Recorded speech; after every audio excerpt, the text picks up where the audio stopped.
आप तमाम नाजरीन का TNN उर्दू न्यूज़ में इस्तकबाल है। आइए नज़र डालते हैं आज की अहम खबर पर।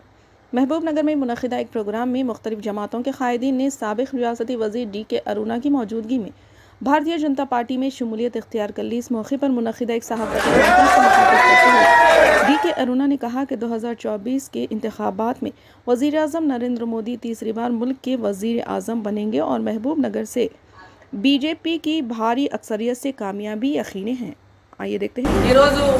भारतीय जनता पार्टीలో చేరడానికి పెద్ద ఎత్తున గ్రామాన ఉన్నటువంటి పెద్దవాళ్ళు గాని యువకులు గాని ఈ రోజు నరేంద్ర మోదీ గారి యొక్క నాయకత్వంలో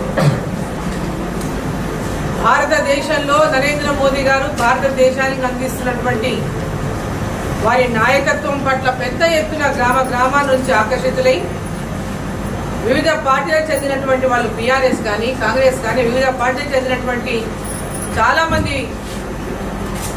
రైతులు గాని పెద్ద మనుషులు గాని వివిధ వర్గాలకు చెందినటువంటి వాళ్ళు గాని యువత గాని చాలా పెద్ద ఎత్తున భారతీయ జనతా పార్టీలో చేరడానికి పెద్ద ఎత్తున ఆకర్షితులు అవుతున్నారు। దాంట్లో ఈరోజు ఎలక్షన్లు అంటే 2 నెలల సమయం లోపల మనకి ఎన్నికలు జరగబోతున్నాయి। పార్లమెంట్ ఎన్నికల్లో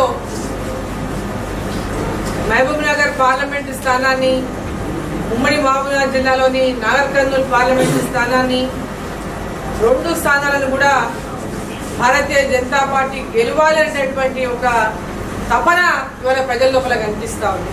కూడా అదే విధంగా ఎక్కడికి వెళ్ళినా యువత గాని పెద్దవాళ్ళు గాని వివిధ వర్గాలతో కలిసి మాట్లాడినప్పుడు గాని ఖచ్చితంగా ఈసారి భారతీయ జనతా పార్టీని గెలిపిస్తాం, నరేంద్ర మోదీ గారి దేశానికి మళ్ళీ ప్రధానమంత్రి కావాలి, చాలా అవసరం మోదీ గారు ప్రధానిగా ఈ దేశానికి ఉండాల్సినటువంటి అవసరం ఉందనేది ప్రతి ఒక్కరి నోట ఈరోజు వినిపిస్తున్నటువంటి మాట। ఆ నేపథ్యంలోనే ఈరోజు యువత అంతా కూడా పెద్ద ఎత్తున నరేంద్ర మోదీ గారి నాయకత్వంలో భారతీయ జనతా పార్టీకి మేము పనిచేస్తాం, ఇక్కడ భారతీయ జనతా పార్టీని మేము గెలిపిస్తాం, మేమందరం కూడా కష్టపడతాం, ప్రతి ఒక్క వార్డుల్లో ప్రతి ఒక్క బూతుల్లో కూడా కష్టపడి భారతీయ జనతా పార్టీ యొక్క విజయానికి తోడ్పడతామని ఈరోజు పెద్ద ఎత్తున ఈరోజు యూత్ కానీ పెద్దవాళ్ళు కానీ ఈరోజు పార్టీలో జాయిన్ అయ్యారు। వారికి అందరికీ కూడా నా యొక్క హృదయపూర్వకమైనటువంటి సుస్వాగతం। పార్టీలోకి వారందరినీ కూడా స్వాగతిస్తా ఉన్నా। మరి గెలిపే లక్ష్యంగా రేపు రాబోయేటటువంటి పార్లమెంట్ ఎన్నికల్లో ఇక్కడ పార్లమెంట్ అభ్యర్థి గెలిపే లక్ష్యంగా ప్రతి ఒక్కరు కూడా మరి కృషి చేస్తారని చెప్పి నేను ఈ సందర్భంగా ఆశిస్తూ ఈరోజు తెలంగాణ రాష్ట్రంలో మనం చూస్తూ ఉన్నాం, అధికారంలోకి వచ్చినటువంటి పార్టీ అధికారంలో దిగిపోయినటువంటి పార్టీ రెండు పార్టీలు కూడా ఈరోజు ఇరు పార్టీలు కూడా వాళ్ళ యొక్క నేనేటటువంటి విధంగా ఈరోజు పబ్లిక్లో ఏ విధంగా ప్రజలని మోసం చేయాలి, ఆయన పావులా చేస్తే నేను 10 రూపాయలు చేస్తే నేను రూపాయి మోసం చేయాలనేటువంటి విధంగా ఈరోజు నడుస్తూ ఉంది తెలంగాణలో రాజకీయం। ఈరోజు అసెంబ్లీలో కానీ బయట కానీ కేవలం 6 గ్యారెంటీల విషయం మాట్లాడుతున్నారు।